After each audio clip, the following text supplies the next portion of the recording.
ই ভিসাতে আবেদন করবেন কিভাবে। আপনার যদি ধরেন যে ইউরোপিয়ান কোনো দেশের রেসিডেন্সি আছে বা দুবাইয়ের কোনো দেশের রেসিডেন্সি আছে, এইগুলো ই ভিসার ক্ষেত্রে কাউন্ট হবে না। ই ভিসার ক্ষেত্রে একমাত্র একটা জিনিস কাউন্ট হবে, সেটা হচ্ছে আপনার নাগরিকত্ব। এর বাইরে অন্য কোনো কিছুই কাউন্ট হবে না।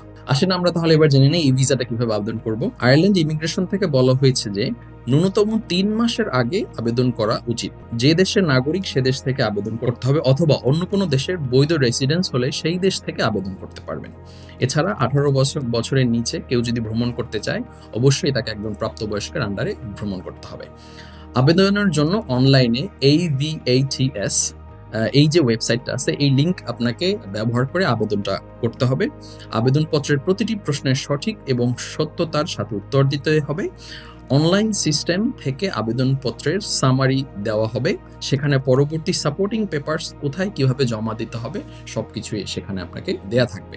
মানে হচ্ছে আপনি আবেদন করার পরে আপনাকে একটা আইডি পাসওয়ার্ড এরকম দেওয়া হবে, এবং সেখানে যেখানে আপনার একটা অ্যাকাউন্ট হয়ে যাবে, যদি কোনো সাপোর্টিং ডকুমেন্টস হয় সেই সাপোর্টিং ডকুমেন্টসটা আপনাকে পরবর্তীতে ওখানে অ্যাড করতে বলা হবে।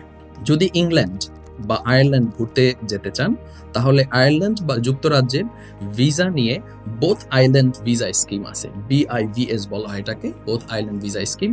আপনি যদি BIVS এ অ্যাপ্লিকেশন করেন, সেখানে যদি আপনি ভিসা পান, তাহলে আয়ারল্যান্ড এবং ইংল্যান্ড দুইটা একসাথে আপনি ভ্রমণ করতে পারবেন, এক ভিসাতেই দুইটা হয়ে যাবে। এর কারণ হচ্ছে এরা হচ্ছে কমন ট্রাভেলিং এরিয়ার আন্ডারে, যার কারণে হচ্ছে যে এই ভিসা সুবিধাটা তারা দিয়ে থাকে।